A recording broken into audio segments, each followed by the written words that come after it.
ఆంధ్రప్రదేశ్ ప్రజలందరికీ కూడా నా నమస్కారాలు. ఈరోజు చాలా దినమైన రోజు. ఎందుకంటే ఒక పేదవాడు 3 పూట్ల భోంచేయాలి, పేదవాడు లక్షాధికారి కావాలని తపన పడిన జగన్మోహన్ రెడ్డి మీద ఈరోజు రాయి ఇస్తాం. అదేమన్నా కంట మీద కానీ పడి ఉంటే ఎంత డేంజర్ చెప్పండి. అంటే ఒక మనిషిని ఇలా కూడా చేస్తారా? దేవుళ్ళ లాంటి మనిషి జగన్మోహన్ రెడ్డి గారిని, పేదవాళ్ళ కోసం బతికే మనిషిని పెత్తందారులు ఇలా కూడా ఉంటారు, పెత్తందారులు. కానీ వాడు ఎంత స్పెషలిస్ట్ చంద్రబాబు నాయుడు టీము ఈరోజు ట్రైనింగ్ ఇచ్చి జగన్మోహన్ రెడ్డిని అంత వెహికల్ అంత దూరం వస్తాడు ఎలా నెక్స్ట్ డేట్లు ఈరోజు ట్రైనింగ్ తీసుకొని ఎంత దూరం ఉన్నా కూడా అటాక్ చేస్తారు. జగన్మోహన్ రెడ్డి మీద అంత లాంగ్లో కరెక్ట్గా కొట్టడం అనేది ఇది ట్రైనింగ్ తీసుకున్నది కుట్ర. ఇది నేను చెప్తున్నాను, ఒక్కరోజు ప్లానింగ్ కాదు, ఆయన బస్ యాత్ర రోజు నుంచి ప్లానింగ్ స్టార్ట్ అయింది. నిజంగా చెప్తా ఉన్నాను, పైన అమ్మవారు ఉన్నారు.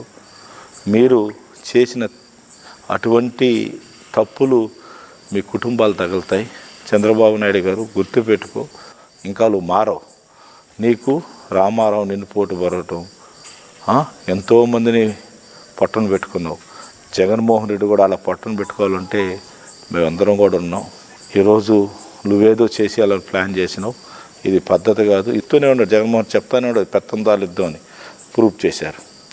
కన్ను పోయింటే ఏంటండి, ఇక్కడ తగిలింది కాదు సరిపోయింది. ఒక్కరు కంటి లోపల పోయింటే కన్ను ఏం కావాలి అంటే ఏం చేయాలనుకున్నారు? మనిషిని సంపాలని చూశారు, అది ఇక్కడ పడింది. చాలా తప్పు ఇది. ఇటువంటి చర్యలు మేము సీరియస్ తీసుకుంటున్నాం. మర్యాద ఉండదు మీ అందరికి కూడా. ఇటువంటి చేయాలంటే ఒక్కరోజు కూడా మీరు రోడ్లో తిరగలేరు. ఒక్కరోజు కూడా తెలుగుదేశంలో ఒక్కడు కూడా రోడ్లో తిరగలేరు. కబడ్దారు, మర్యాదకి వార్నింగ్ ఇస్తున్నాం. నీకు నీ బ్యాచ్కి అంతా కూడా నువ్వు అరికట్టలేకపోతే యుద్ధం దిగినప్పుడు ధర్మ యుద్ధం చేద్దాం.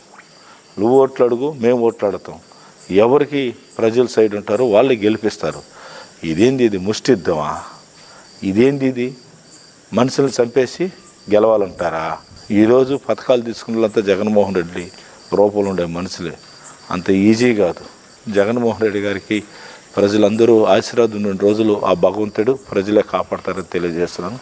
ఇటువంటి చర్యల్ని మేము తీవ్రంగా ఖండిస్తున్నాం.